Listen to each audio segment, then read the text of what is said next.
Bonjour et bienvenue pour ce nouveau page à page consacré au crossover événement, et c'est d'ailleurs incroyable qu'il existe, entre les Tortues Ninja, les TMNT et Naruto. Et ouais, le phénomène Naruto arrive en comics, ça risque de donner un coup de projecteur à la fois aux Tortues Ninja et aux comics, puisque Naruto, vous le savez, c'est un gros vendeur partout dans le monde. Ça fait partie de ces mangas qui cartonnent comme un Dragon Ball, One Piece, qui dans tous les pays rencontrent un succès phénoménal.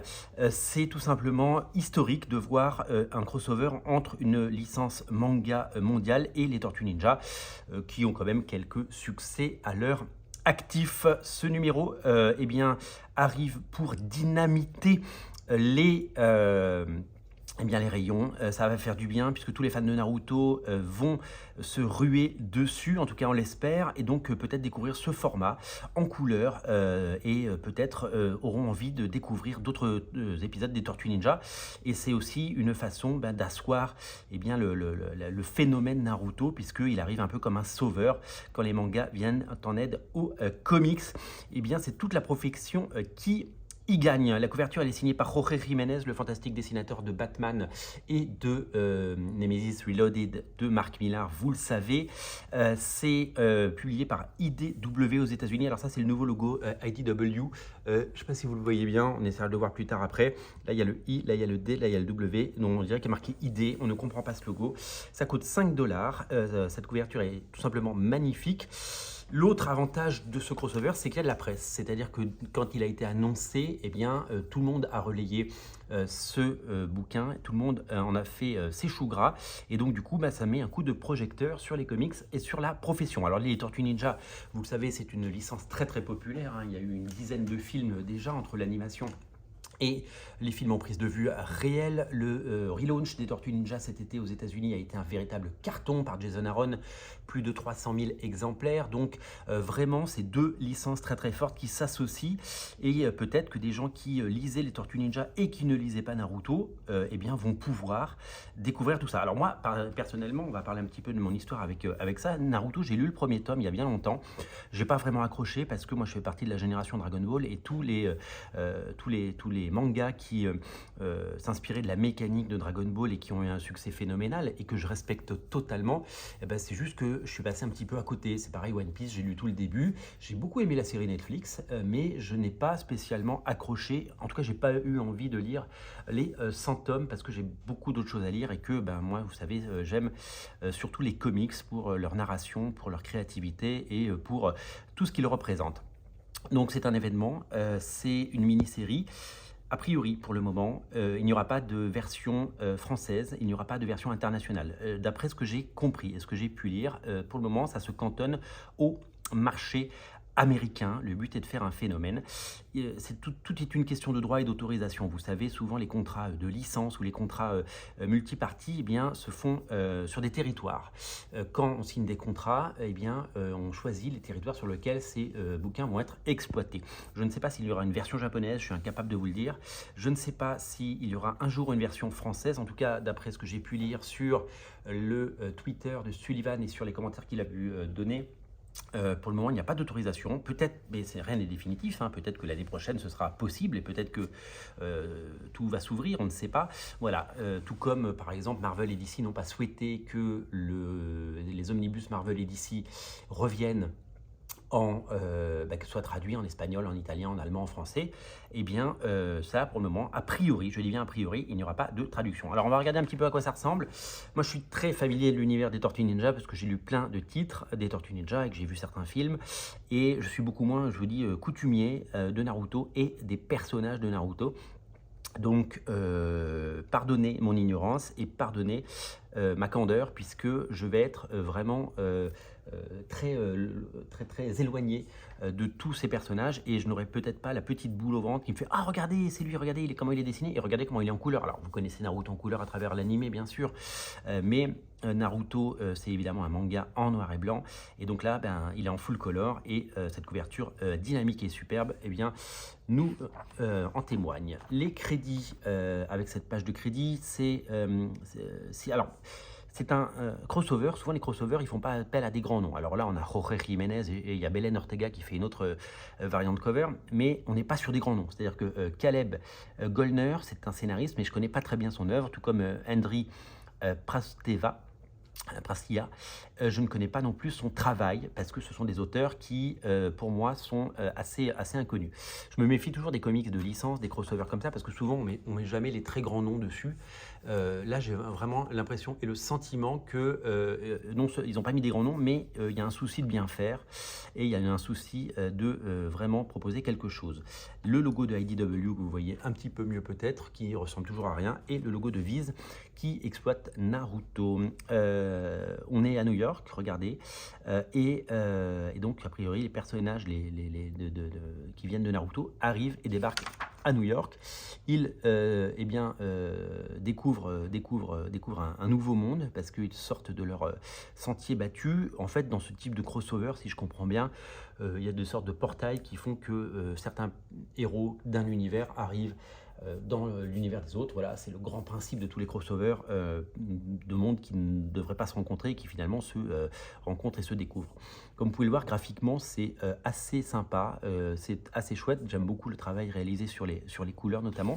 Et le dessinateur, qui n'est pas une superstar et qui n'est pas très connu, eh bien, s'insère magnifiquement bien puisque ses positions, ses posings, ces personnages sont assez incroyables et que l'action, regardez sur cette scène de combat, le dynamisme sont au rendez-vous.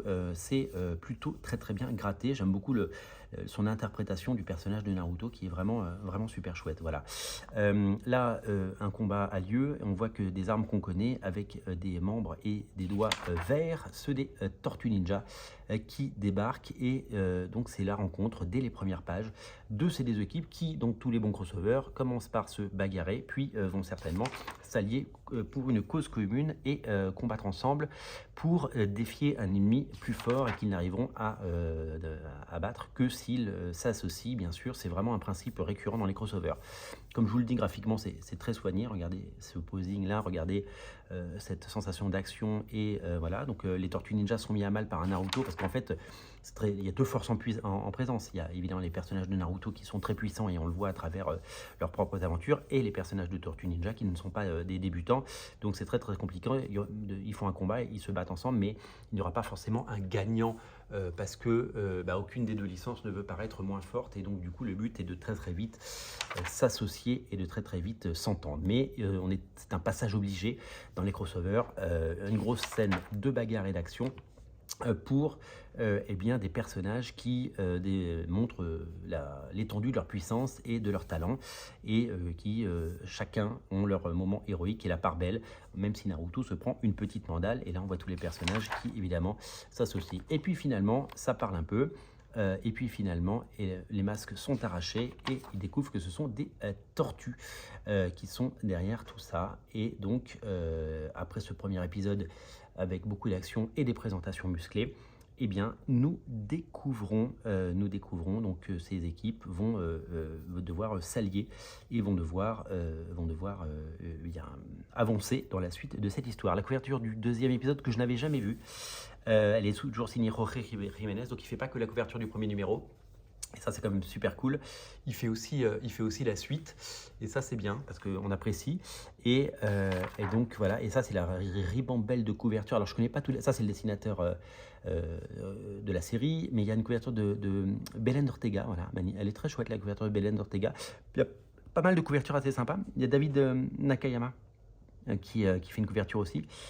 C'est Nakayam, je crois qu'il manque Jorge Jiménez toujours, Ricardo Lopez Ortiz, quelques dessinateurs qui font Vincenzo Federici qui travaille chez Marvel, donc il y a quelques noms sympas, et puis quelques publicités. Donc là il y a le Teenage Mutant Ninja Turtle Armageddon Game, c'est en deluxe édition, le Tortue Ninja Black, White and Green, parce que vous le savez c'est la mode des Black, White and Red ou Black, White and Blood, tout le monde en fait, donc les Tortues Ninja y passent également avec certainement des auteurs qui ne sont pas annoncés, mais on l'espère, qui ont du talent. Un livre de couverture de Kevin Eastman entre 2015 et 2019 sur la série. Kevin Eastman qui a créé les Tortues Ninja, vous le savez. Une série qui s'appelle Mutant Nation. avec Casey Jones, bien sûr, et des auteurs qui s'appellent, il y a Vincenzo Federici qui dessine, Tom Valls qui revient au scénario, donc c'est une mini-série, et Matteo Santoluco, bien sûr. Donc voilà, donc en fait, les auteurs qui ont travaillé sur tous les épisodes, sur beaucoup d'épisodes, sur les 150 numéros de la série précédente, eh bien, reviennent pour une mini-série. Ça, c'est la nouvelle série de Jason Aaron, avec des dessinateurs incroyables comme Joel Jones, Raphaël Albuquerque, Cliff Chiang ou Chris Burnham.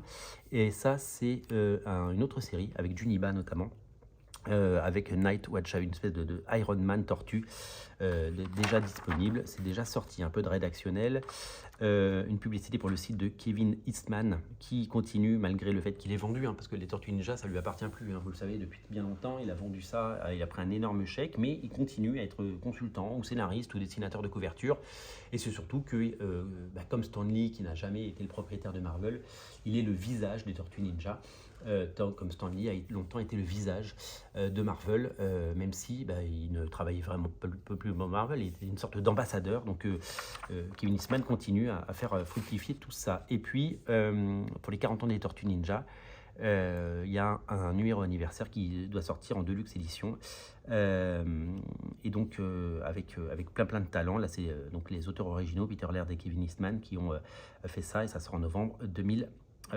Voilà pour ce premier numéro. Je tenais à vous le montrer parce que je sais que c'est un événement et c'est très attendu, et je sais que vous êtes très nombreux à vouloir découvrir cela. Je ne peux pas vous garantir une sortie en France, comme je vous l'ai dit, on attend plus d'infos, on espère qu'un jour ça sortira. Et donc quand on aura des infos, on vous les donnera, parce que ça pourrait cartonner en librairie. On souhaite évidemment que ça sorte, que ça existe et que ça cartonne, ne serait-ce que pour nos amis libraires qui en vendront plein, parce qu'on pense toujours à nos amis libraires indépendants. C'est la fin de l'année, pensez à faire vos courses de comics et vos courses de bande dessinée, manga, coffret, tout ce que vous voulez chez un libraire indépendant. Commandez-lui, vous avez le temps, c'est un Noël, c'est dans un mois, vous n'êtes pas à quelques jours près. Vous pouvez passer commande de tout ce que vous voulez chez votre libraire, il vous les commande, il les a 3 ou 4 jours après, et donc vous pouvez prendre ça chez lui. C'est important de faire vivre les libraires en cette fin d'année. Je vous dis à très bientôt, et merci d'avoir regardé ce page à page pour n'en rater aucun. 200 pages à page, c'est taré, et merci d'être aussi nombreux. Abonnez-vous à la chaîne pour n'en rater aucun, et je vous dis à très bientôt. Salut.